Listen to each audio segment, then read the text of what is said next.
The world hasn't seen anything like it. Coming from the heart of the Arabian Peninsula, Muhammad changed the course of human history. In a time when darkness veiled the hearts of men, a beacon of light emerged from the sands of Arabia. Despite fierce opposition and persecution, Islam continued to flourish, fueled by the unwavering faith and dedication of its followers.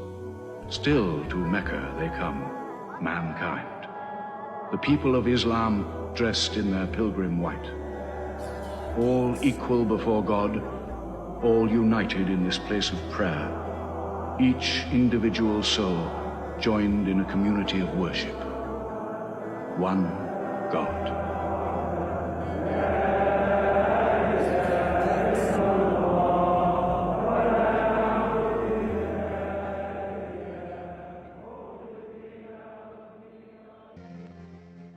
خرج النبي صلى الله عليه وسلم يوم العيد لأجل صلاة العيد.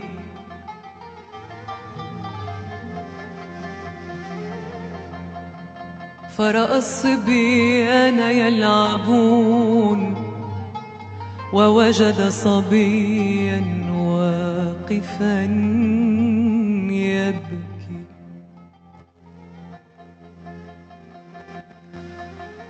فقال له النبي صلى الله عليه وسلم وقال له: ما يبكيك أيها الصبي؟ فقال له الصبي وهو لم يعرف أنه النبي صلى الله عليه وسلم: دعني أيها الرجل، فإن أبي مات في إحدى الغزوات مع رسول الله،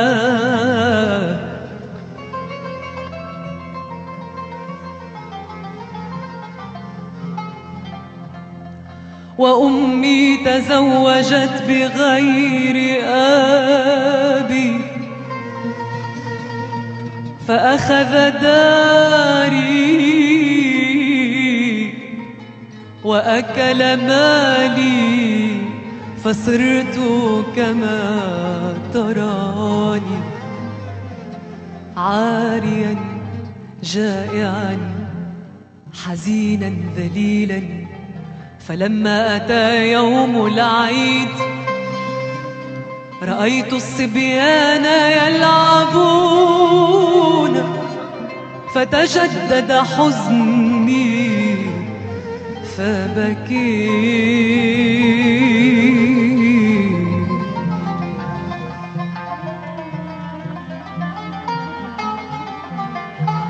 فقال له النبي صلى الله عليه وسلم: أما ترضى أن أكون لك أبا وعائشة أما وفاطمة أختا وعلي عما والحسن والحسين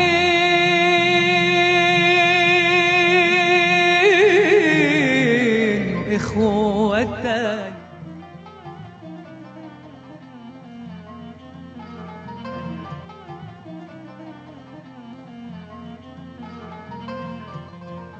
فقال له الصبي: أكيف ترضى يا رسول الله؟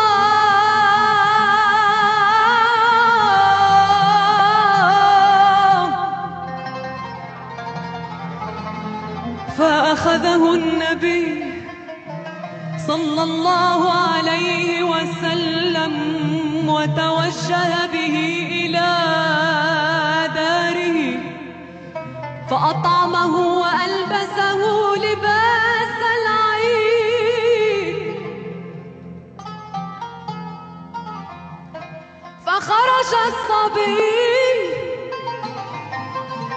يلعب مع الصبيان فقال له الصبيان كنت واقفا بيننا الآن تبكي وما يضحكك الآن فقال لهم كنت جائعا فشبعت وكنت عاريا فكسيت وكنت بغير آب فأصبح رسول الله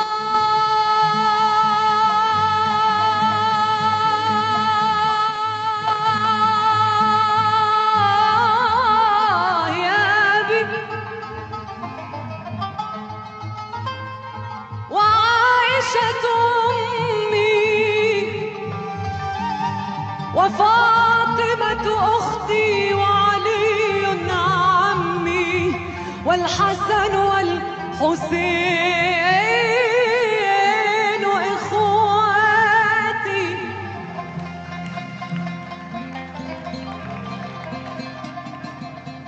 فقال له الصبيان يا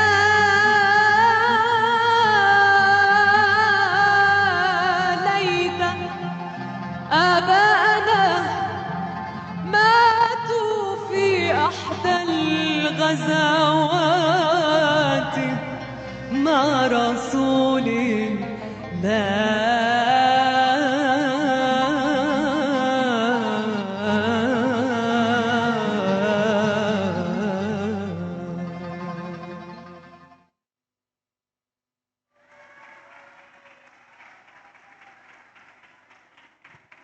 Cek.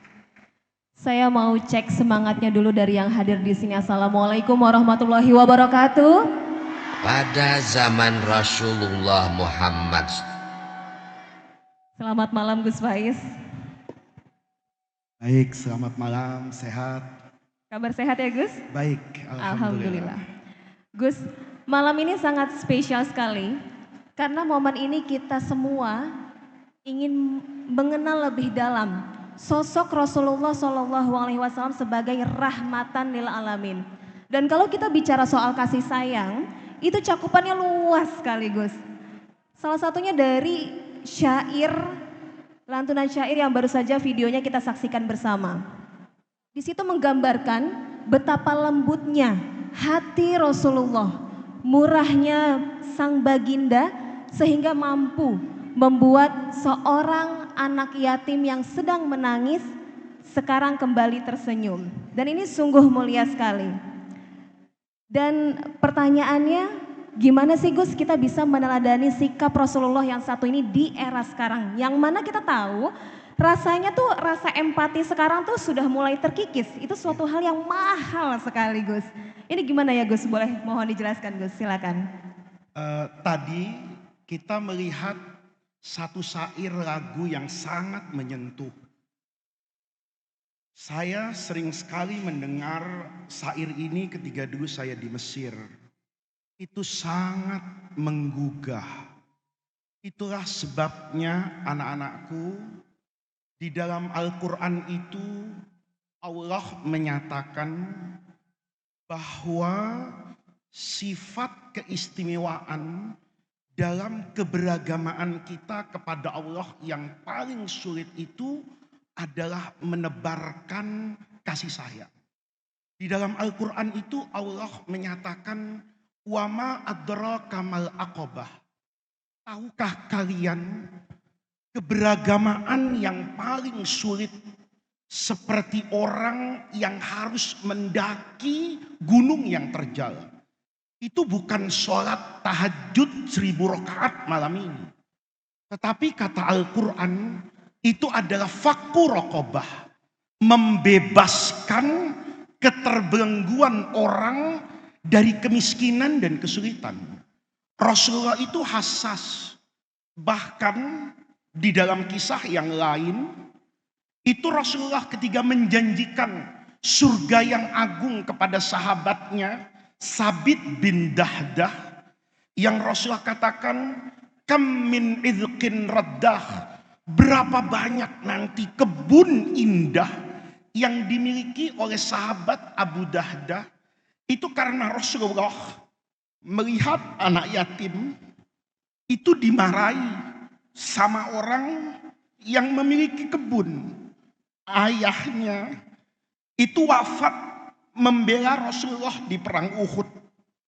Karena kemudian kehilangan orang tua, anak ini tidak mendapatkan, kalau bahasa sekarang, uang untuk membeli makanan. Maka dia mengambil buah itu. Orang yang memiliki kebun itu marah. Rasulullah melihat hal itu, nanti kata guru saya, itu diantara sebab turunnya firman Allah, man dzalladzi yuqridullaha qardon hasanan. Orang yang mau bersedekah itu seperti orang yang memberi pinjaman kepada Allah. Nanti akan Allah ganti berlipat ganda di akhirat. Itu semua anak-anakku karena kelemah lembutan hati Rasulullah.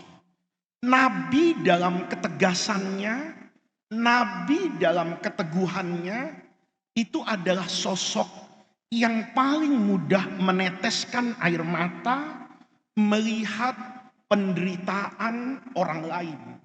Itu mengapa anak-anakku sering sekali ketika kita membaca zikir, tahlil, maulid, itu dikatakan Rasulullah azizun alaihi ma'anitum.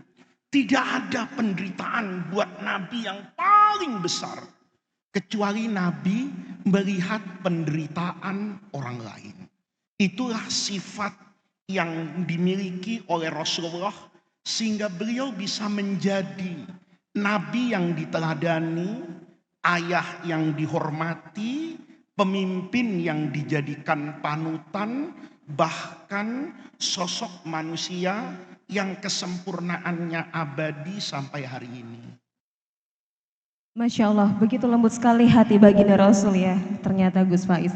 Kemudian sebenarnya kalau kita perhatikan Gus ya, dari video tadi momen Idul Fitri di mana semua orang umumnya itu berbahagia. Tapi yang menarik di sini adalah Rasulullah itu peka terhadap orang-orang sekitarnya. Nasib yang sesungguhnya tidak semuanya memiliki hal yang sama gitu. Padahal sebenarnya yang dilakukan oleh Rasulullah kalau tadi kita lihat itu sesuatu yang sederhana. Beliau ini menyamperi anak kecil tersebut kemudian mendengarkan keluh kesahnya gitu. Nah, kalau kita tarik ke kehidupan kita sekarang, rasanya tuh mudah sekali kalau kita ingin meneladani sikap Rasulullah yang satu ini. Berbuat baik itu sebenarnya hal yang sederhana. Tapi kadang kita suka masih berpikir-pikir gitu Gus. Kadang kalau kita berbuat seperti ini orang tersinggung gak ya gitu. Ataukah kalau saya mau sedekah ini dompet kayaknya nih sisa pahlawannya warna abu-abu nih gitu ya. Ini gimana Gus, boleh tolong dijelaskan, silakan Gus. Sederhananya puncak dari keimanan seseorang itu selalu dia ingin orang lain merasakan kebahagiaan yang sama. Dia ingin orang lain tidak merasakan penderitaan yang pernah dirasakan oleh diri pribadi. Rasulullah itu sangat perhatian kepada orang lain. Karena Rasulullah itu ditempa dengan penderitaan dulu ketika beliau masih kecil. Lahir sebagai anak yatim, besar sedikit beliau piatu, hidup di rumah paman, bekerja sebagai pengembala kambing, itu bukan sesuatu yang mudah. Maka Rasulullah itu merasakan betul bagaimana rasanya kehilangan orang tua, bagaimana harus hidup bersama orang lain. Maka Rasulullah itu kemudian melahirkan sifat manusia yang paling empati. Satu contoh tadi ya, ketika Rasulullah di hari raya Idul Fitri seperti itu, karena Nabi pernah merasa kehilangan, Nabi pernah merasakan kesendirian. Nabi juga pernah merasakan air mata kesedihan. Maka bayangkan, ketika merasakan air mata dalam puncak kesedihan, Nabi itu membuat syariat. Tidak boleh ada air mata yang tertumpah di hari raya Idul Fitri. Artinya, bukan air mata kesedihan karena misalnya ingat dengan orang tua yang tidak ada. Tetapi air mata yang lahir dari keterasingan, dari kesendirian, dan dari ketidakpedulian sesama terhadap orang-orang yang layak untuk dibantu. Itulah perasaan yang kemudian menjadikan Rasulullah sebagai manusia yang penuh empati. Selalu membayangkan sesuatu yang menyakitkan itu tidak boleh menimpa orang lain, karena beliau pernah merasakan rasa sakit itu. Dan beliau itu mudah berbagi kebahagiaan, karena beliau selalu ingin bahwa kebahagiaan itu tidak dirayakan dan dirasakan sendiri, tetapi puncak kebahagiaan adalah saat kita bisa berbagi kebahagiaan dan karunia Allah kepada sesama. Masya Allah, jadi artinya Rasul itu nggak mau orang-orang sekitarnya merasakan kepedihan yang pernah ia rasakan. Iya. Luar biasa Itu sekali. kunci kesuksesan Rasulullah.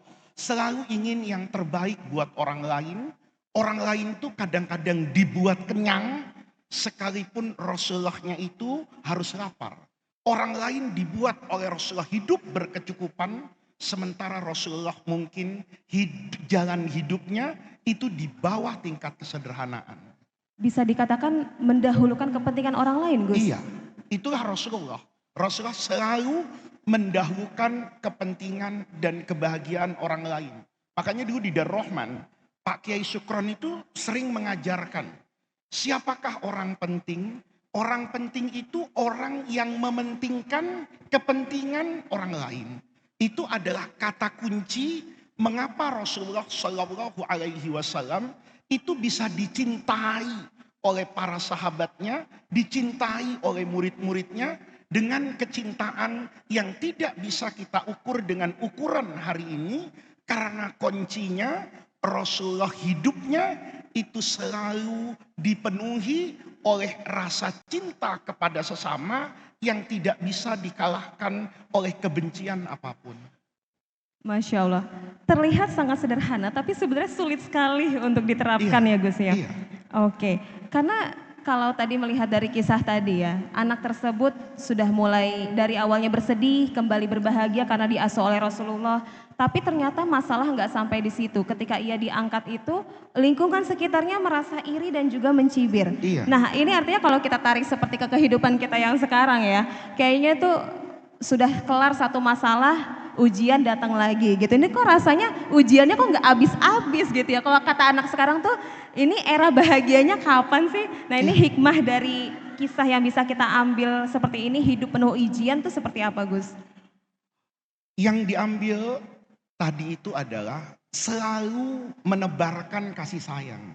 Sekalipun rasa kasih yang kita sebarkan kepada sesama, itu belum tentu bisa dipahami dengan pemahaman yang sama oleh orang lain. Artinya apa? Ketika kita menebarkan kasih sayang, kemudian ada orang yang tidak suka dengan kita, itu tidak berarti kita berhenti dari menebarkan kasih sayang, tetapi kita harus semakin rajin mengasah dan mengasuh rasa kasih itu kepada orang lain. Makanya Rasulullah kita lihat dalam ajarannya, itu memerintahkan kita bukan saja menebarkan kasih sayang kepada orang yang dizalimi, bahkan orang yang berbuat zolim pun perlu kita berikan kasih sayang. Dengan ajakan, himbauan, nasihat, agar perilaku buruk seperti hasut, iri hati, merasa tidak diistimewakan, itu pelan-pelan bisa hilang dengan pembuktian bahwa kasih sayang itu Rasulullah berikan sesuai dengan proporsional orang yang dihadapi oleh Rasulullah. Kalaupun ada satu atau dua orang yang merasa belum mendapatkan itu bukan karena Nabi pilih kasih, tetapi karena waktu, situasi dan kondisinya orang yang satu lebih membutuhkan dari orang yang lain. Artinya kasih sayang tanpa pilih kasih gitu Iya, Gus ya. iya. Tapi untuk menerapkan itu Gus, apakah itu kan berkaitan dengan hati. Apakah itu perlu dilatih Gus? Iya, hati itu butuh olahraga. Itu dalam istilah tasawuf namanya riyadhah. Mengulang berkali-kali kebaikan itu dilakukan dari yang paling kecil, kemudian membutuhkan yang namanya istiqomah sampai dia, kata Imam Ghazali, al-hasanah itu istaqarrat, bersemayam kuat di dalam hati. Jadi bisa dikatakan kapanpun kita berperilaku, kita mengingat bisa meneladani sikap Rasulullah dan kita mulai melatih untuk menebarkan kasih sayang kepada siapapun. Iya, oleh karena itu pesan Nabi pertama kali Rasulullah datang ke kota Madinah. Ketika kehidupan Nabi itu berubah. Di Mekah Nabi itu kaum yang lemah. Di Madinah Nabi berkuasa. Pengikut Rasulullah di Mekah itu du'afa wal mustada'afin. Di Madinah pengikut Rasulullah itu adalah penguasa. Tapi kita lihat hadis yang pertama kali disampaikan oleh Rasulullah di kota Mekah, di kota Madinah, itu adalah afsus salam. Tebarkanlah assalam, kedamaian. Bahkan Rasulullah itu di Madinah ditanya, ayyul islami khairun, Islam yang seperti apa sih yang paling baik?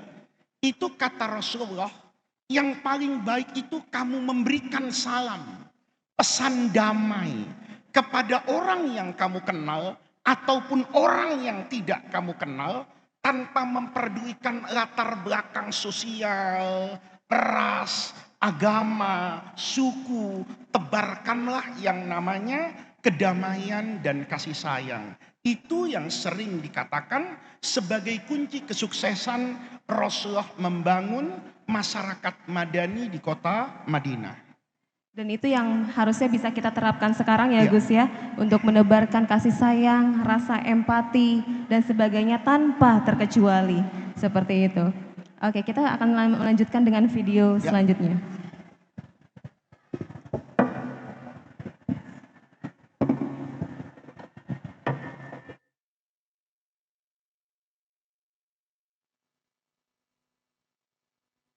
Pada zaman Rasulullah Muhammad sallallahu alaihi wasallam memimpin, kota Madinah menjadi tempat yang sangat ramai.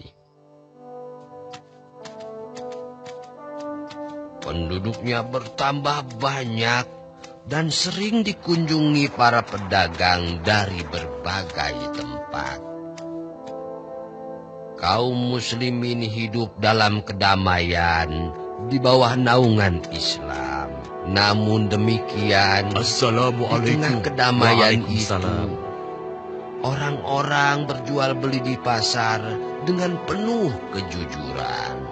Hiduplah seorang pengemis buta yang biasa duduk di salah satu sudut pasar kota Madinah. Dasar manusia pada bodoh semua. Bisa-bisanya ditipu oleh Muhammad. Zaid, tidakkah kau dengar itu? Dengar apa? Anak yatim dengar. yang tiba-tiba mengaku menjadi nabi. Masya Allah. Siapa yang berani berkata seperti itu? Hah? Siapa dia? Memang engkau tidak tahu, wahai Zaid? Dia itu seorang pengemis Yahudi buta di pasar ini. Siapa namanya? Aku juga tidak tahu. Tapi yang jelas, dia sering berbicara sendiri dan mendustakan Nabi. Apakah orang-orang tidak tahu? Muhammad itu pembohong, tukang sihir yang dapat menipu orang lain dengan kata-katanya. Orang yang haus kekuasaan. Kurang ajar si Muhammad itu.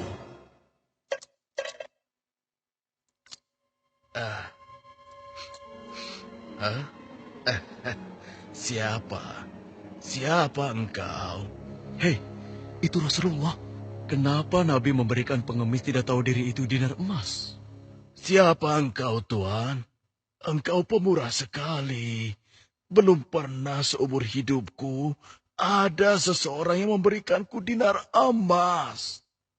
Marilah, duduk bersamaku sebentar. Akan kuceritakan sebuah kebohongan besar yang sedang terjadi di sini. Sungguh gila pengemis itu.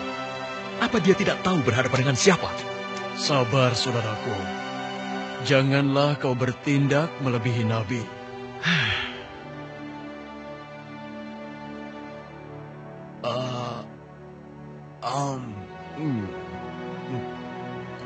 Enak sekali makanan ini. Terima kasih, Tuhan.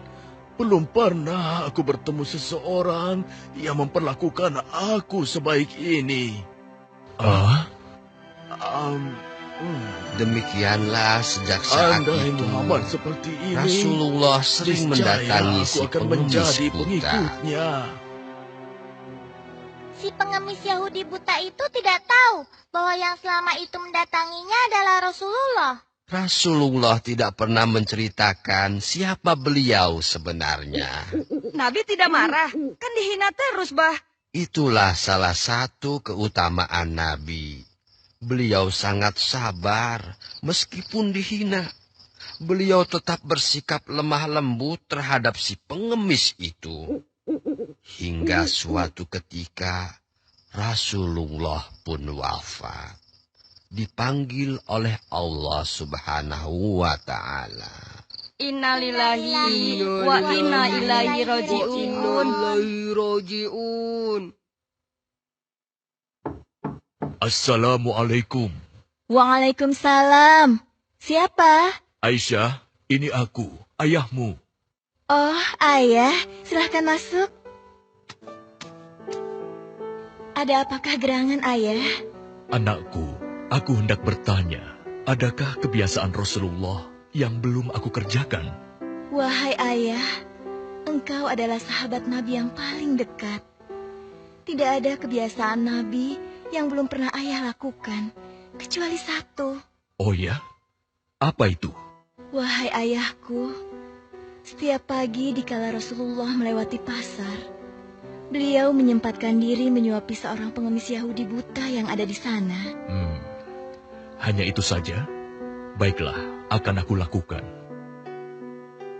Setelah mendengar penuturan anaknya Aisyah, keesokan harinya Abu Bakar As-Siddiq pun pergi menuju pasar tempat pengemis Yahudi itu berada. Assalamualaikum. Waalaikumsalam warahmatullahi wabarakatuh.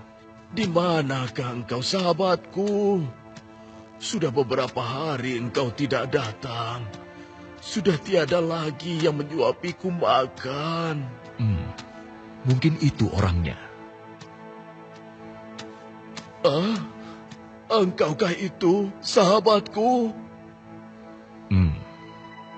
Sudah lama engkau tidak datang. Duduklah. Mana makanan untukku? Aku sudah lapar. Cepat, cepat. Kau tahu tidak kabar tentang Muhammad si pendusta itu? Aku dengar pengaruhnya semakin luas.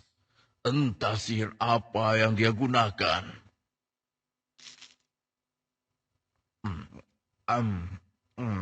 Bisa-bisanya ia mengaku rasul. Memangnya siapa dia? Mendengar ocehan si pengemis buta, Abu Bakar menjadi geram. Hei, mana makanannya? Jangan diam saja.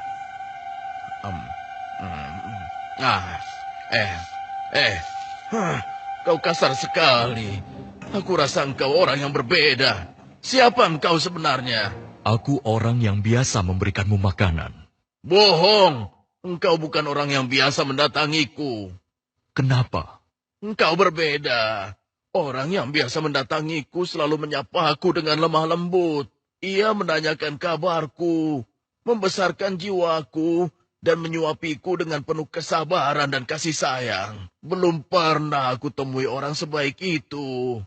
Pantasnya, dialah yang menjadi seorang rasul. Engkau benar, Bapak. Aku memang bukan dia. Hah? Lalu, siapa engkau? Aku adalah salah seorang dari sahabatnya. Namaku Abu Bakar. Lalu, kemana sahabatku yang biasa datang itu? Engkau yakin tidak tahu? Tidak. Orang yang engkau maksudkan itu sudah meninggal 2 hari yang lalu. Apa? Sudah meninggal? Benarkah? Benar, Bapak. Aku bahkan turut menguburkannya. Oh, mengapa orang sebaik itu meninggal? Padahal aku belum sempat membalas kebaikannya. Dia orang yang terbaik yang pernah aku temui di muka bumi ini. Bahkan melebihi saudara-saudaraku sendiri. Namanya pun aku tidak tahu. Bapak, maukah kau aku beritahu siapa orang itu sebenarnya? Hah? Engkau tahu? Siapa dia? Dialah Muhammad Rasulullah Sallallahu Alaihi Wasallam. Hah? Dia adalah Muhammad? Benarkah apa yang kau katakan?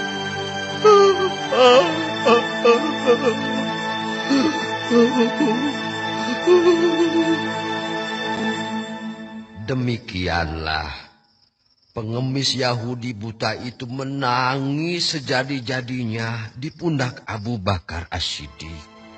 Dia menyesali segala apa yang dia lakukan, menghina dan mendustakan Nabi di hadapan sang Nabi sendiri. Dia memohon ampun kepada Allah, dan pada saat itu juga dia memeluk Islam. Subhanallah, Allah Maha Besar ya, Bah.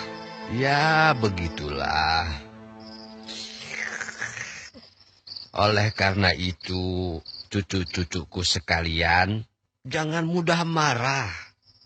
Bersabarlah untuk selalu berbuat kebaikan dan bersikap lemah lembut, meski terhadap orang yang membenci kita.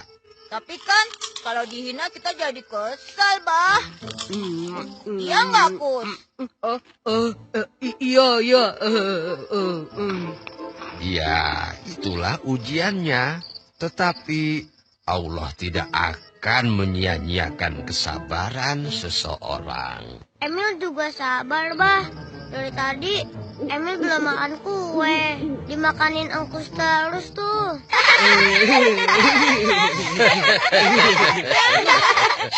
Ayah.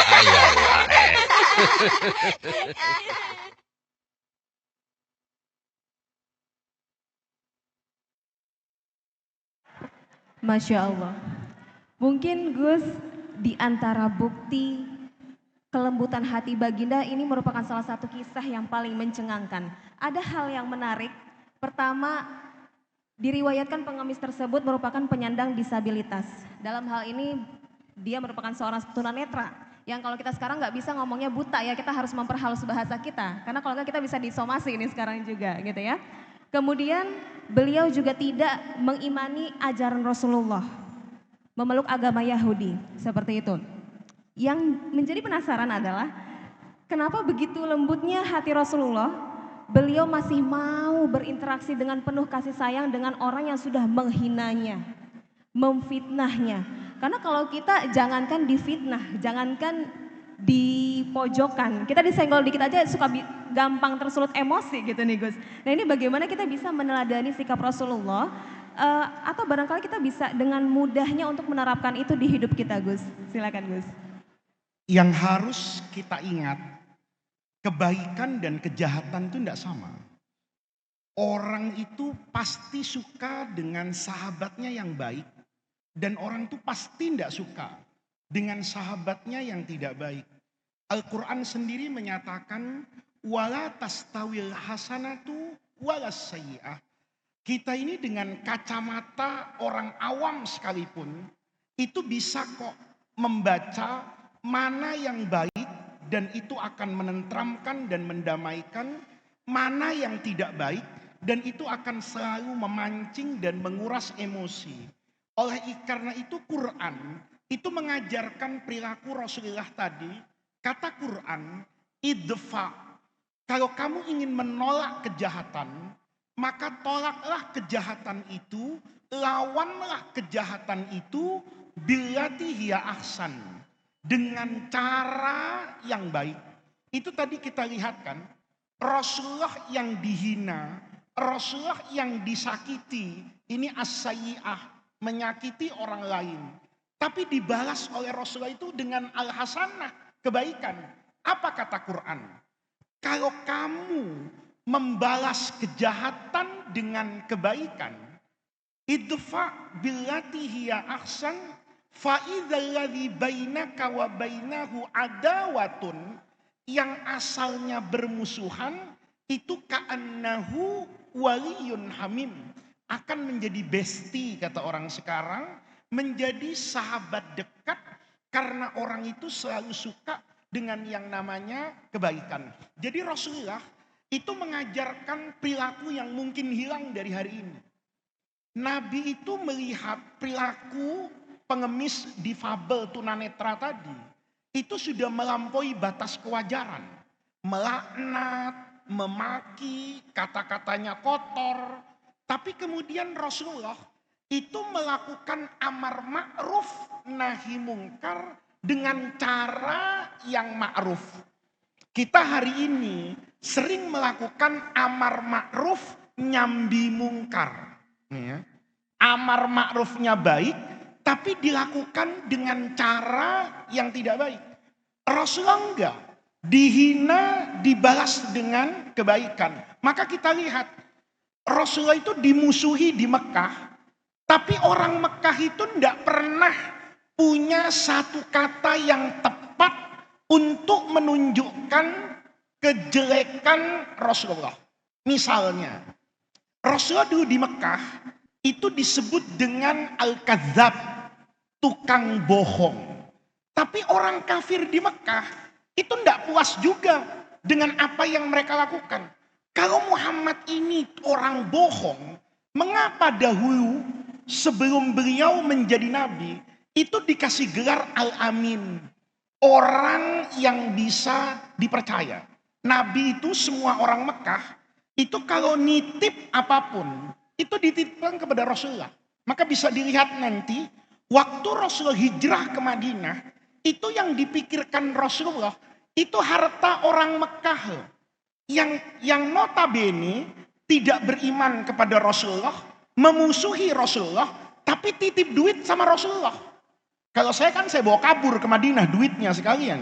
Ini enggak, dibalikkan oleh Rasulullah. Nabi disebut al-kadzab, tidak puas. Nabi di Mekah dulu disebut al-kahin, dukun. Tapi orang kafir Quraisy itu juga enggak puas. Kenapa? Karena ucapan Rasul, tata bicaranya, diksi yang keluar dari mulut Nabi itu tidak menggambarkan kalau Rasulullah itu dukun. Jadi di sini teman-teman para santri itu harus tahu betul cara menaklukkan orang itu dengan kebaikan. Kalau saya boleh bercerita, saya jadi ingat cerita seorang dukun hebat, sahabatnya Abu Jahal yang namanya Dimat al-Usdi. Dimat bukan Ustadz Imat ya, ini Dimat al-Usdi. Ini dukun hebat di Mekah. 3 tahun dia tidak datang ke Mekah. Begitu datang ke Mekah, itu Rasulullah sudah jadi nabi. Sebelumnya dia tidak pernah ke Mekah. Maka bertemu dengan Abu Jahal dan Abu Lahab, sahabat dekatnya Dimat. Dimat melihat dua sahabat ini mukanya itu murung. Maka ditanya, wahai Abul Hakam, kepada Abu Jahal, kenapa kamu muram begitu mukamu? Kata dia, saya ini kepikiran dengan cucunya Abdul Muthalib. Anaknya Abdullah. Itu mengaku membawa agama baru. Merubah tatanan di Mekah. Khamr yang minuman kita dikatakan haram. Zina yang menjadi bagian dari kehidupan kita dikatakan haram. Ini anaknya Abdul Muthalib. Maka kata Dimat, jangan-jangan ponakanmu itu Abu Jahal terkena gangguan jiwa. Bayangin. Maka engkau tidak perlu apa ini? Gelisah. Saya ini dukun yang biasa mengobati orang dengan gangguan jiwa. Maka singkat cerita, dikasih tahu Rasulullah itu di mana biasanya, sifat dan ciri-cirinya. Malam hari, kata Abu Jahal, itu biasanya Muhammad itu datang ke depan Ka'bah. Kamu tunggu saja. Maka datang betul ini Rasulullah jalan, dimatnya di pinggir jalan, ngelihat ini ponakannya Abu Jahal, cucunya Abdul Muthalib. Diikuti itu. Rasulullah kemudian sholat di depan Ka'bah itu, bertakorrub kepada Allah. Dimatnya itu ngelihat. Kata Dimat, orang ini ngapain ya? Karena kan waktu itu tidak lazim beribadah dengan tauhid yang dibawa oleh Rasulullah. Begitu Rasulullah salam, mengucapkan salam kayak kita sholat tahiyat, Assalamualaikum, Assalamualaikum. Nabi ngelihat Dimat di sebelah kiri itu. Nabi kemudian senyum, mukanya manis. Kata Dimat, saya tidak yakin sebetulnya kalau orang ini orang gila. Kenapa? Mukanya tidak menunjukkan kalau dia gila. Tapi masih terprovokasi. Hanya sebatas dengan senyum. Dengan Gus, senyum. ya? Okay. Dengan senyum, dengan wajah yang menyenangkan. Menyapa orang. Kita kadang-kadang ketemu sama orang. Itu masalah kita, tapi kita tumpahkan pada orang lain. Ya, ini di rumahnya berantem sama istrinya, yang kena muridnya di kelas. Gitu loh. Atau di kelas, murid ini sedang stres, nggak dikirim uang sama orang tuanya, itu dibawa ke gurunya. Itu kalau di jidatnya mungkin ada tulisan senggol bacok, udah kelihatan banget tuh Gus ya. Rasulullah itu enggak gitu. Maka Nabi sholat lagi. Begitu sholat, Dimat itu kayak mau ngomong. Maka Rasulullah itu membalas ucapan Dimat. Wahai saudaraku, ada apa? Dimat itu kaget. Kok orang gila begini ya? Ramah, menyapa, tatapan matanya itu bersahabat. Maka diulangi lagi oleh Dimat, itu yang ketiga, ini luar biasa. Begitu ketiga, Dimat tuh ingin nguji, Nabi itu betul-betul kena gangguan jiwa enggak? Begitu Nabi salam, itu Dimatnya langsung dekat Rasulullah. Muhammad, jangan khawatir. Penyakitmu itu bisa saya sembuhkan. Kata Rasulullah, memangnya saya sakit apa? Engkau gila kan? Bayangin. Kita kalau baru ketemu orang, terus dituduh jadi orang gila, ngamuk kita. Tapi Rasulullah tidak begitu. Dia katakan, innal hamdalillahi nahmaduhu wa nasta'inuhu wa nastaghfiruh. Dimat, alhamdulillah, dengan rahmat Allah Tuhan saya, itu saya tidak terkena gangguan apa itu? Jiwa. Maka Dimat dengan perilaku Rasulullah seperti itu menyimpulkan bahwa yang salah itu Abu Jahal.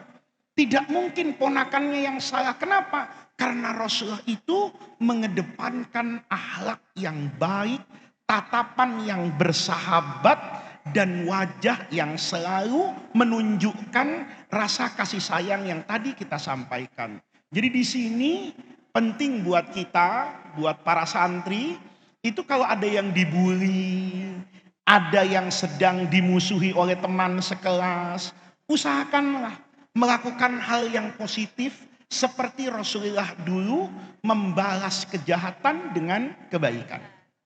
Dibuktikan dengan akhlak yang dengan begitu sempurna gitu Gus ya. Oke, kemudian tapi saya juga jadi penasaran, apakah seorang Rasulullah itu memiliki batas kesabaran Gus? Sabar itu tidak ada batasnya. Kalau ada batasnya namanya bukan sabar. Sabar itu kan aksi dan reaksi. Hidup ini diminta oleh Allah untuk menjadi pribadi yang ikhlas. Bentuk keikhlasan kita itu terbukti pada sifat sabar ini. Jadi kalau kita lihat Rasulullah Shallallahu Alaihi Wasallam itu kesabarannya tanpa batas. Kan di Mekah itu sejarah menyatakan Rasulullah itu sujud itu dikasih mohon maaf ya darah nifasnya binatang itu. Ari-ari kambing yang baru lahir itu ditumpahkan di atas leher mulia Rasulullah Shallallahu Alaihi Wasallam. Itu Nabi tidak memberikan reaksi emosional yang sejajar dengan kejahatan yang beliau rasakan. Itu tandanya sabar itu tidak ada batasnya. Tetapi ada sabar yang ada batasnya. Sabar yang berkaitan dengan menyelamatkan nasib orang lain. Jadi begini, kalau ada orang punya hutang sama saya katakan A. Kalau dia nggak bayar-bayar, kan dia bisa masuk ke dalam api neraka. Karena memakan harta yang bukan miliknya.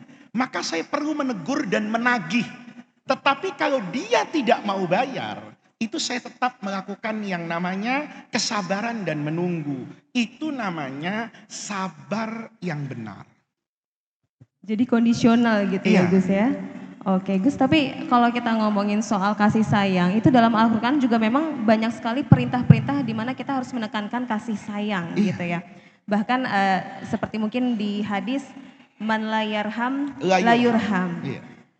Kemudian ada perintah irhamu man fil ardi Iya. yarhamukum man fis sama. Nah pertanyaannya kenapa Allah menunggu Nabi Muhammad dulu untuk menyampaikan kasih sayang ke seluruh alam semesta?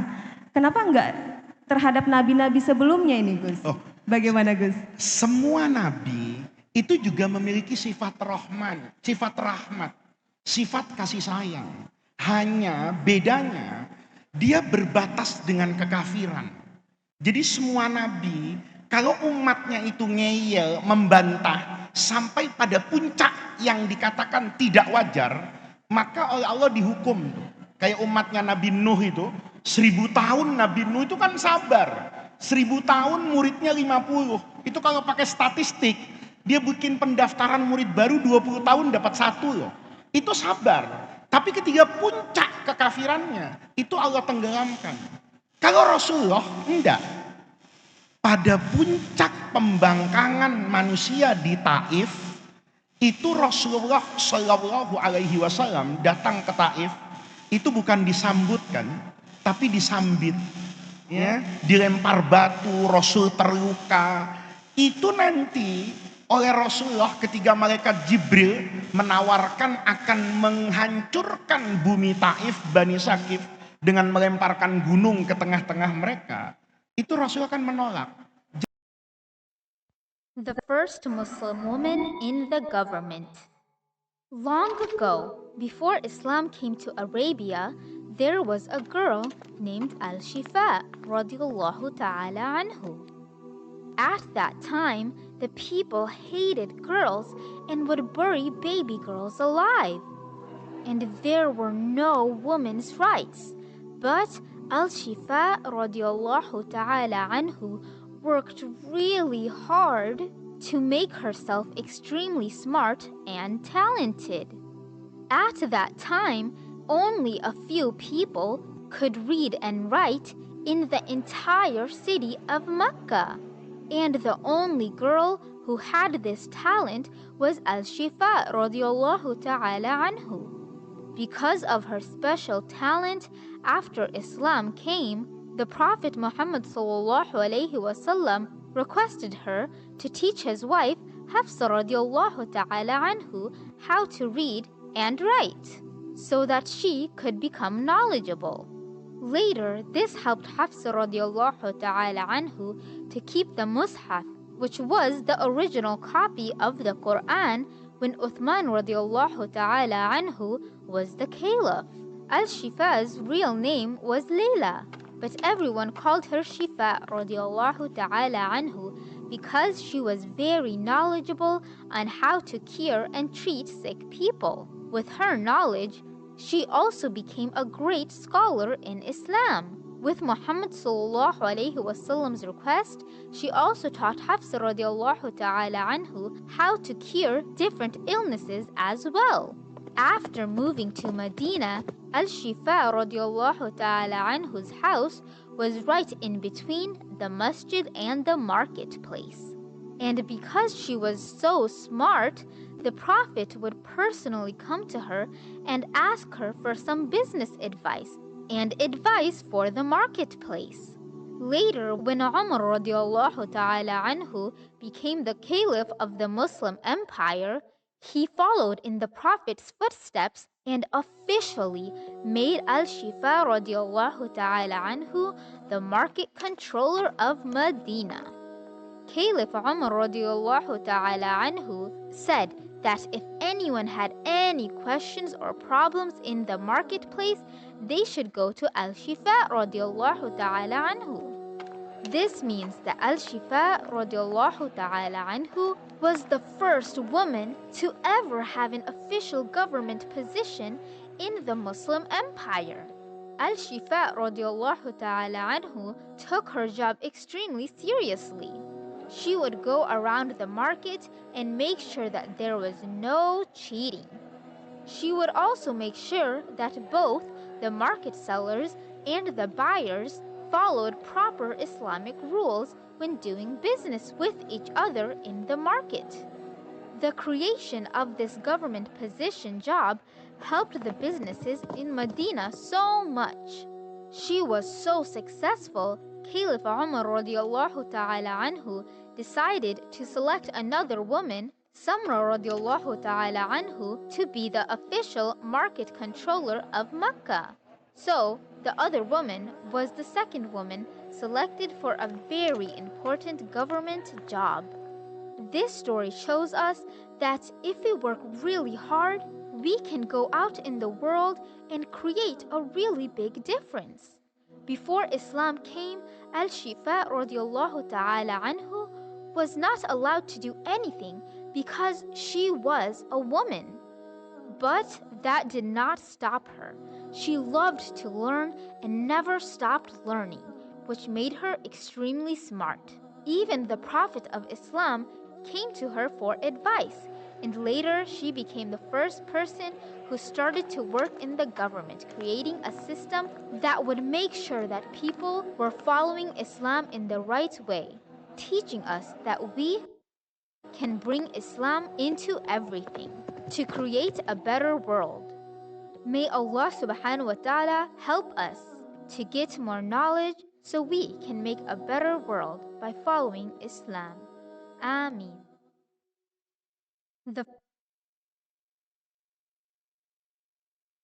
Sesi ini cukup menarik. Ada dua kata yang mau saya angkat di sini, Gus. Perempuan berdaya. Mungkin teman-teman di sini lebih mengenal dengan independent woman, alpha woman. Yang pada saat ini mungkin masih ada beberapa orang yang menganggap ngapain sih perempuan sekolah tinggi-tinggi, ngapain sih ngejar karir, toh UUD, ujung-ujungnya dapur. Padahal kan sebenarnya tanpa kita melupakan kodrat kita sebagai perempuan gitu Gus ya. Padahal perempuan itu juga berhak memiliki cita-cita yang patut untuk diperjuangkan. Betul ya? Sepakat ya? Oke. Nah, sebelum mungkin kita mengarah membahas video tersebut, saya jadi penasaran Gus. Bagaimana sih Rasulullah di pandangan Islam melihat peran seorang wanita? Nah ini silakan Gus. Kalau saya boleh cerita ya, sesi ini itu memang dari saya. Jadi semua yang ditampilkan di acara ini itu murni kreativitas dari Darur Rahman Media. Tetapi sesi Islam dan perempuan, Rasulullah dan wanita itu spesial saya minta. Kenapa? Kita ini sering merayakan Maulid Nabi. Tapi sepanjang saya hadir di peringatan Maulid, sisi penghormatan Rasulullah, pemuliaan Islam terhadap wanita, itu sangat jarang saya dengar. Padahal Rasulullah Shallallahu Alaihi Wasallam itu mendudukkan wanita itu secara proporsional pada tempat yang sangat terhormat. Kita bisa lihat misalnya, ketika menikah suami dengan istri, itu tidak dikatakan loh di dalam Quran, suami itu hebat, gagah perkasa, kemudian perempuan itu lemah dan dilindungi. Tetapi Quran memilih diksi libas, antum libasun lahunna, sementara perempuan itu menjadi libasun lakum. Pakaian itu fungsinya apa? Pakaian itu fungsinya menutupi. Karena ada sesuatu seolah-olah yang tidak bisa ditutupi dan tidak bisa dilakukan kecuali orang laki-laki. Dan ada pekerjaan yang hanya bisa dilakukan oleh perempuan. Sehingga perempuan itu menjadi penutup kekurangan laki-laki, dan laki-laki itu menjadi penutup kekurangan dari perempuan. Kekurangan ini bukan karena kehinaan dan ketidak sejajaran, tetapi disitulah keindahan ciptaan Allah. Satu contoh misalnya, sifat gagah perkasa itu bagus kalau nempel sama laki-laki. Tapi kalau istri kita gagah perkasa, sedih rasanya. Kan begitu. Sebagaimana lemah gemulai, itu indah kalau dia nempel sama perempuan. Tapi kalau ada laki-laki melambai, itu dibully sama temannya. Karena dia seperti laki-laki yang keperempuanan. Oleh karena itu di sini kita bisa lihat, Rasulullah itu tidak pernah mendudukkan perempuan itu pada kelompok masyarakat atau manusia kelas 2. Tadi kita bisa lihat misalnya perannya Ashifa. Kalau saya ingin tarik ya, pada sejarah hidup Nabi, itu ada kejadian yang menarik. Waktu terjadinya perjanjian Hudaibiyah. Dulu tentu santri Darrohman yang belajar tentang Islam, itu Nabi pernah berniat melakukan umroh. Itu sekitar tahun ke-8 Hijriyah, itu Nabi mau umroh. Di tengah jalan dicegat oleh Suhail bin Amr dengan pasukannya, itu yang kemudian melahirkan perjanjian damai. Jadi Nabi yang sudah pakai baju ihram mau ke Mekah, itu dilarang masuk selama 10 tahun ke depan. Rasulullah menerima itu. Kata Nabi, ya sudah, kita tidak usah lagi melakukan perang dengan senjata, saya balik ke Madinah deh, tidak jadi umroh. Persoalannya dalam syariat umroh, kalau orang sudah pakai baju ihram, itu nggak bisa dilepas. Kecuali dia melakukan tawaf, sa'i, baru nanti dalam fikih namanya tahallul, melepaskan kondisi ihramnya.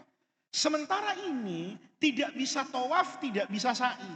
Maka Rasulullah itu seperti dalam firman Allah, fa'in uhsirtum, kalau kamu terhalangi jalanmu untuk menuju Ka'bah, famastaisaro minal hadi, maka cukup kamu memotong kambing, mencukur rambutmu, kemudian lepaslah pakaian ihram itu tanpa tawaf dan tanpa sa'i. Maka Rasulullah memerintahkan ini, 1.400 sahabatnya itu dikatakan oleh Nabi, kita tidak bisa masuk Mekah. Sudahlah, lupakan keinginan untuk umroh sekarang, sembelih kambing kalian, cukur rambutnya, lepas bajunya, baju ihramnya. Apa kata para perawi hadis? Fama koma ahadun minhum. Tidak ada seorang pun yang mau taat sama Nabi. Bukan mereka membangkang sebetulnya, tapi kerinduan kepada kampung halaman Mekah itu terlalu menggoda. Mekah yang sudah ada di pandangan mereka itu terlalu mempesona untuk mereka kembali ke Madinah tanpa masuk ke Mekah. Jadi mereka sebetulnya itu bukan membantah, tapi ingin menawar perintah Nabi. Nabi bisa enggak? Sebentar aja masuk Mekah. Itu tidak ada seorang pun dari 1.400 sahabat itu yang mau melakukan apa yang diperintahkan Nabi. Maka Nabi katakan, sudahlah, cukur rambut, potong kambingnya, jangan umroh. Itu tetap tidak ada yang bangun. Maka istri Rasulullah, Sayyidatuna Ummul Mukminin, Ummi Salamah, itu datang ke samping Rasulullah. Ngomong, suamiku mau enggak semua orang itu melakukan apa yang kamu perintahkan? Mungkin kalau sekarang suaminya tinggi hati, sudahlah, tidak usah ikut campur urusan laki-laki. Ya, ini kan biasa terjadi, sudahlah ke dapur saja, urus bumbu. Itu tidak pernah terlontar kata-kata merendahkan itu dari seorang Sayyidul Anbiya wal Mursalin. Kata Nabi, apa usulanmu istriku? Apa pendapatmu?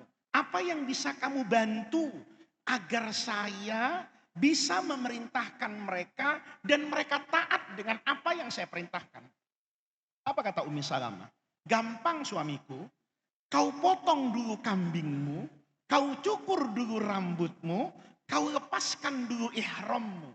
Kalau engkau sudah melepas pakaian ihrammu, maka saya jamin semua orang pasti putus asa dari keinginan ke Mekah dan mereka pasti akan mencopot ihramnya balik ke Madinah. Lihat betapa Rasulullah itu menghargai Ummi Salamah sebagai istri, didengar pendapatnya, didengar sarannya, diikuti nasihatnya, itu menunjukkan betapa sosok Rasulullah Shallallahu Alaihi Wasallam itu sangat menghargai kaum wanita. Luar biasa, benar-benar didengarkan, segala pendapatnya. Dihargai. Gitu. Oke. Bahkan kalau dilihat dari video tadi, justru kalau dilihat melihat kisahnya, Rasulullah memberikan ruang kepada peran Ashifa ini untuk mengajari istrinya kalau tidak salah untuk belajar dan menulis ya Gus ya? Bukan cuma itu. Dulu zaman Nabi itu ada kelas khusus perempuan. Jadi kalau di Darul Rahman nih ada kelas 6 putra, ada kelas 6 putri. Itu bukan bid'ah sesuatu yang baru. Itu Rasulullah Shallallahu Alaihi Wasallam di masa hidup beliau itu mengkhususkan satu hari. Kata Nabi, ini harinya perempuan. Saya ingin mengajar kepada kaum wanita, mereka boleh bertanya apa saja kepada saya. Itu Nabi memberi hari yang khusus. Tidak kemudian Nabi hanya terpusat pendidikannya itu kepada kaum laki-laki. Maka nanti para santri Darul Rahman itu kalau bisa beli buku atau nanti kalau sudah boleh pegang handphone, itu ada buku bagus. Namanya Nisa Haular Rasul. Perempuan-perempuan hebat di sisi Rasulullah. Ada lagi buku, dulu bahkan sudah diterjemahkan, ada di beberapa toko buku, namanya Tahrirul Mar'ah fi Asrir Risalah. Emansipasi wanita yang terjadi pada masa Rasulullah. Nanti bisa dilihat bahwa di masa Nabi itu perempuan memiliki peran sosial kemasyarakatan dalam banyak sisi kehidupan. Nah dicatat ya santri-santri. Kalau nanti ada izin keluar, boleh dibeli buku-buku tersebut ya, sebagai inspirasi. Nah Gus, melihat video tadi, itu tadi sosok Ashifa tadi, ketika masa Sayyidina Umar dipercaya untuk menjadi pengawas ekonomi di sebuah pasar. Gitu. Ibu Sri Mulyani ya, di masa Ibu Sri Mulyani itu. di masa itu ya, kalau zaman sekarang. Nah itu sebenarnya bagaimana sih pemaknaannya seorang wanita yang ditunjuk sebagai pengawas ekonomi itu pengaruh apa gitu menurut Gus gimana? Yang pertama kapabilitas, yang kedua integritas. Ashifa itu dipilih karena dia mengerti dunia pasar. Dia tahu pedagang mana yang jujur, mana yang suka mengoplos, mana yang suka menipu misalnya. Ashifa karena biasa di pasar, dia mengerti dunia itu. Yang kedua dia punya integritas, kejujuran, tidak mudah disogok, tidak mudah disuap. Maka berbekal kapasitas dan kapabilitas, dia dipilih oleh Sayyidina Umar. Itu menunjukkan bahwa ada banyak pekerjaan itu yang tidak bias gender.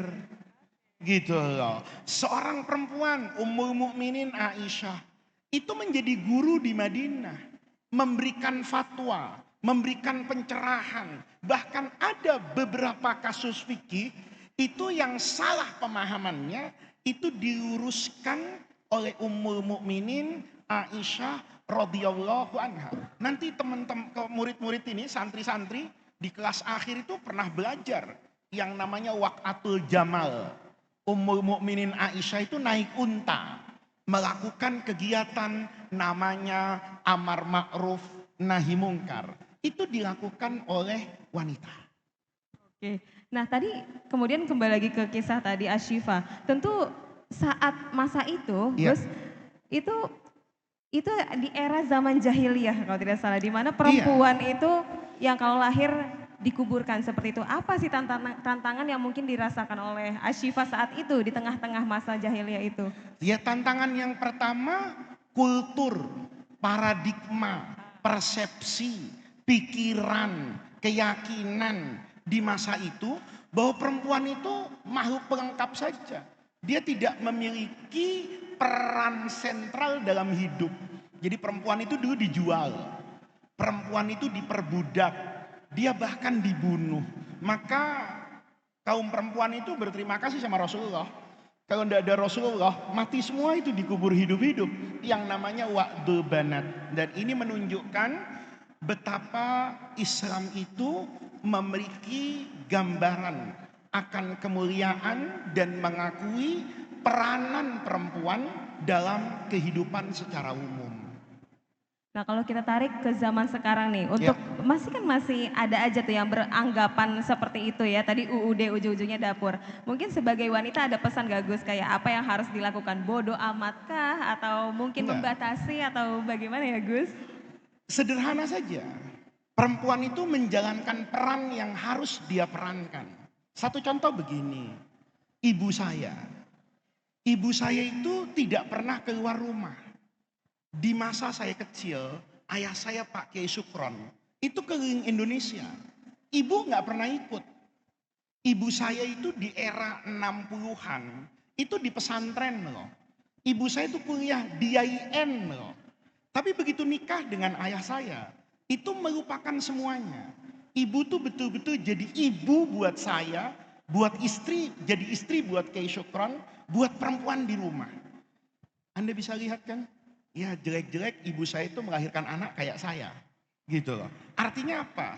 Kalaupun ibu tidak mengajar di kelas, tapi dia mengajar anaknya. Kalau dia tidak memberikan kontribusi pencerahan di kampus, tapi dia melahirkan anak yang sekarang mungkin bisa ngajar di kampus. Jadi perempuan itu, kalau memang punya tugas mendidik anak, itu tugas yang sangat mulia. Karena orang yang mendidik anak, itu dia sedang membangun umat. Nah, kalau nanti anaknya besar atau belum punya anak, bisa berbagi waktu dengan kesibukan di rumah tangga, maka ketika dibutuhkan peranan itu pada sisi yang berbeda, silahkan. Mungkin punya waktu kosong bisa jadi rektor, mungkin anak-anaknya sudah besar, tidak lagi membutuhkan pendidikan secara intensif dari seorang ibu, dia bisa jadi dekan, dia bisa jadi dokter, mungkin jadi politisi, mungkin peranan apapun. Selama itu dibangun dengan kepantasan dan proporsional.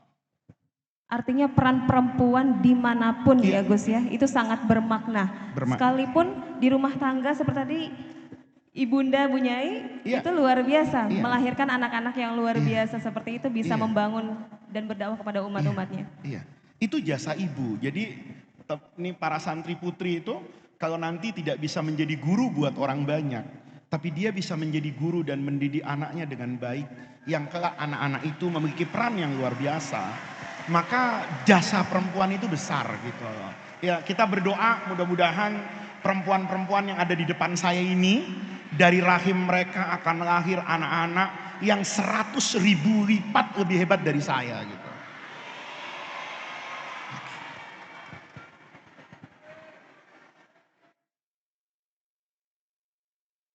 أشهد أن محمد بدأ صلي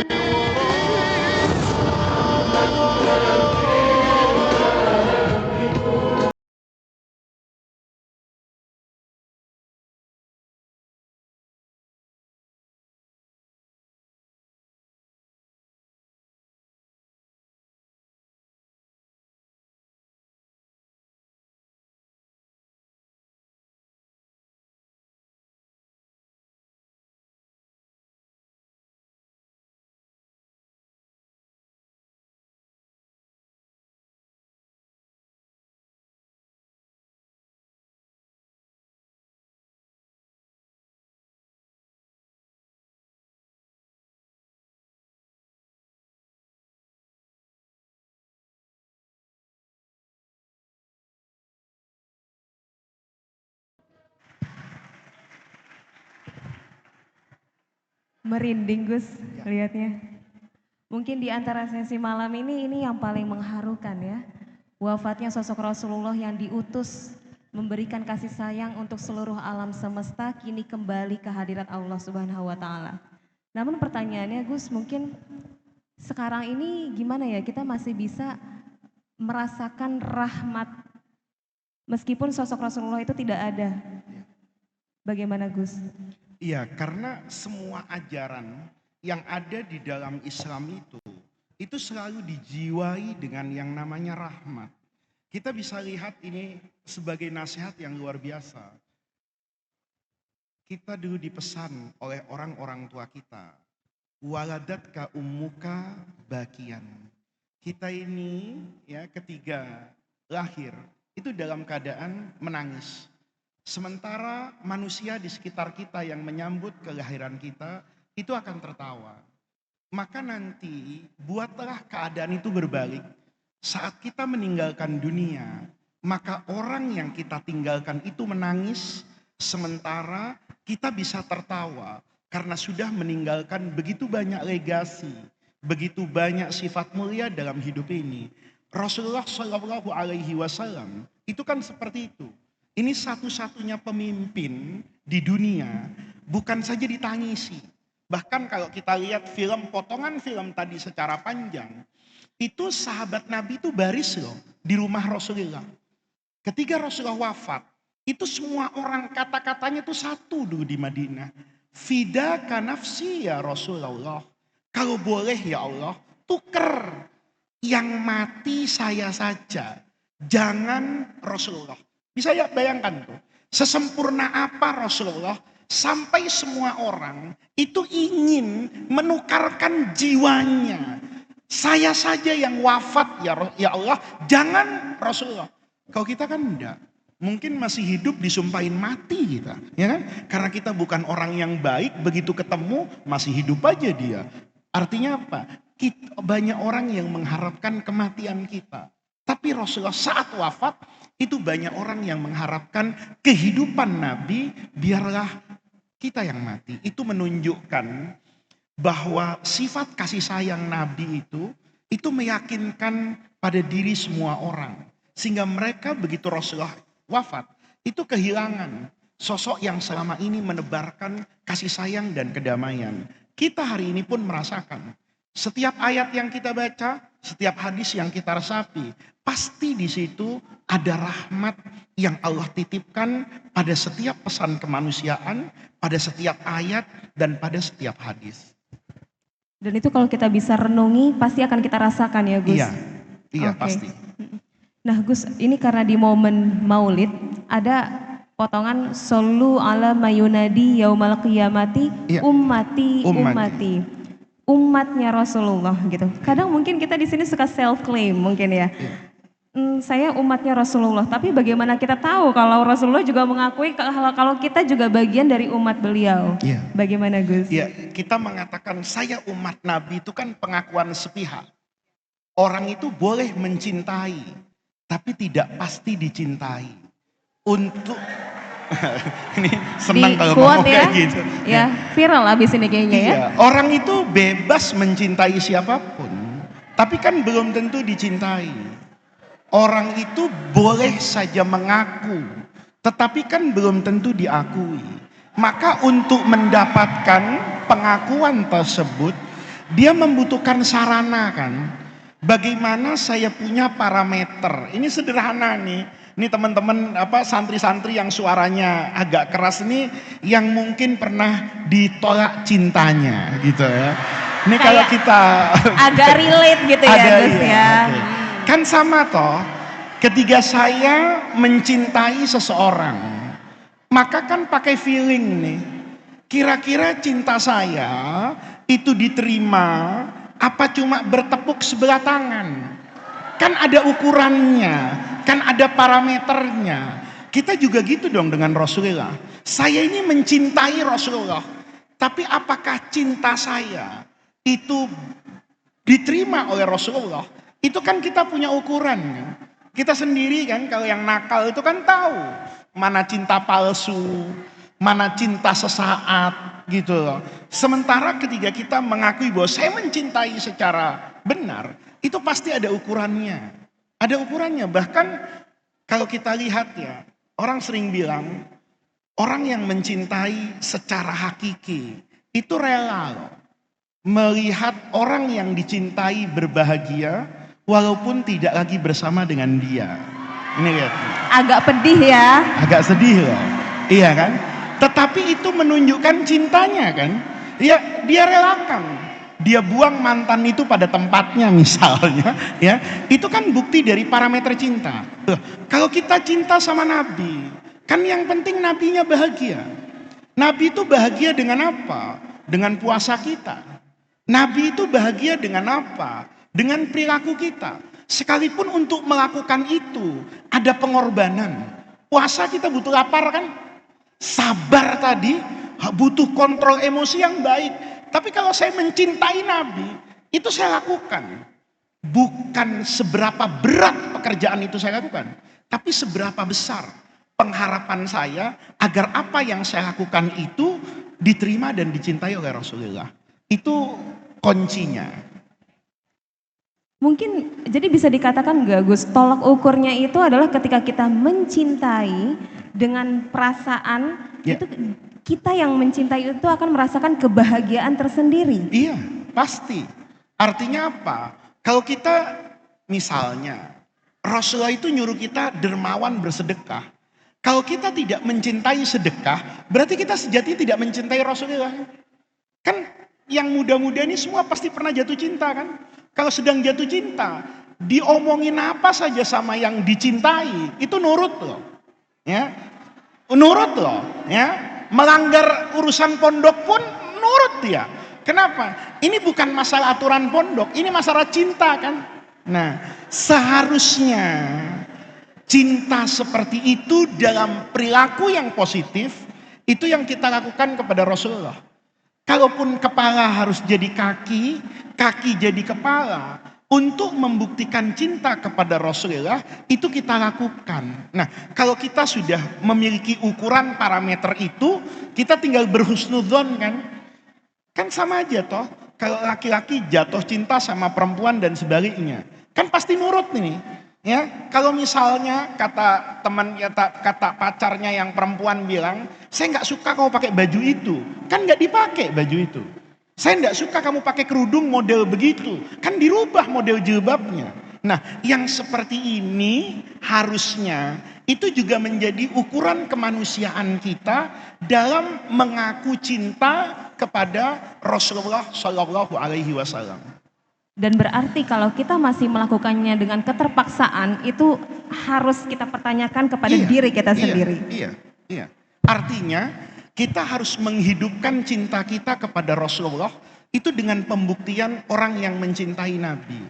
Orang yang mencintai itu pasti mengerjakan semua yang dicintai oleh yang dia cintai, dan dia pasti meninggalkan semua pekerjaan yang dibenci oleh orang yang dia cintai. Tanpa adanya paksaan. Tanpa adanya paksaan. Oke guys, mungkin sedikit mengakhiri perbincangan kita malam ini, apa yang ingin disampaikan kepada semuanya yang hadir di sini, terlebih kita berada di sebuah momen Maulid cinta kepada Rasul dengan bentuk yang agak kekinian, zaman now dan berbeda gitu. Apa yang mungkin ingin disampaikan? Iya.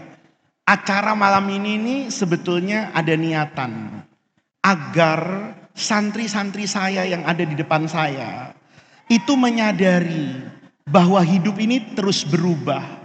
Nanti anak-anakku, saya berharap kalau kamu nanti sudah menjadi guru, menjadi orang yang ditunggu kehadirannya di masyarakat, dakwah itu tidak boleh berhenti.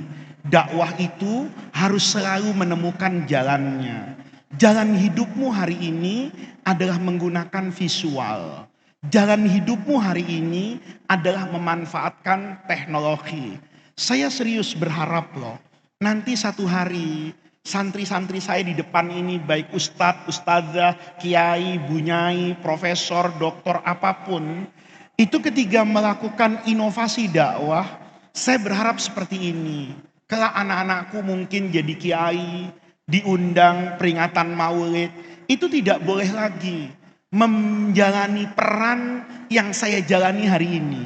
Mungkin nanti butuh LCD, mungkin butuh visual, mungkin butuh animasi. Putar animasi itu, putar film itu yang mendekatkan visual imajinasi audiens kepada tema yang ingin kita sampaikan. Setelah mereka melihat, setelah mereka menonton, mungkin pesan agama itu disampaikan menjadi lebih mudah.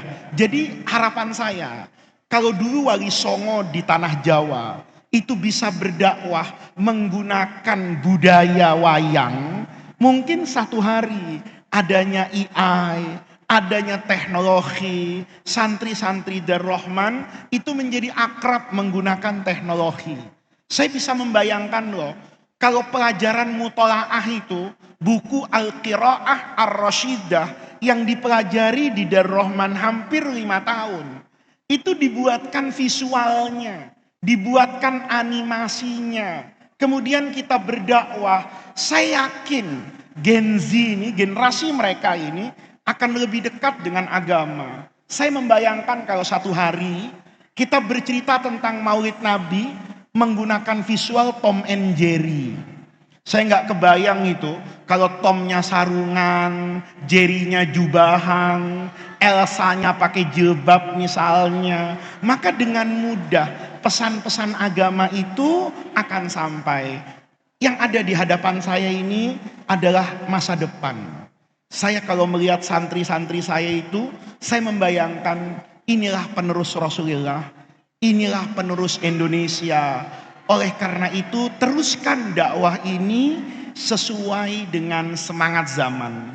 Acara malam ini saya yakin kekurangannya ada, kesalahannya ada, tetapi kita berani berbuat untuk salah, itu nanti pelan-pelan peradaban itu akan dibangun dengan baik. Saya kemarin itu mendengarkan ceramah seorang ahli IT. Teknologi itu tidak pernah salah, tapi dia tidak bisa berkembang tanpa otak manusia. Sementara manusia itu bisa salah, tapi dari kesalahan dan kekurangannya manusia belajar membangun peradaban. Mudah-mudahan santri-santri Darul Rahman melihat cara dakwah menggunakan teknologi visual yang sederhana, itu kelak di masa mereka bisa menjadi dai yang akrab dengan digital, kiai yang paham teknologi. Mereka tidak saja berceramah, berdakwah di Indonesia, tetapi lintas negara, lintas peradaban bisa menjadi lentera yang tidak saja mencerahkan Indonesia, tetapi dunia secara umum. Mudah-mudahan anak-anakku bisa menangkap pesan ini, bisa bercita-cita saya nanti berdakwah menggunakan sarana teknologi, dan saya menjadi seorang guru, seorang pewaris Nabi yang sangat mengerti dengan perkembangan peradaban kemanusiaan.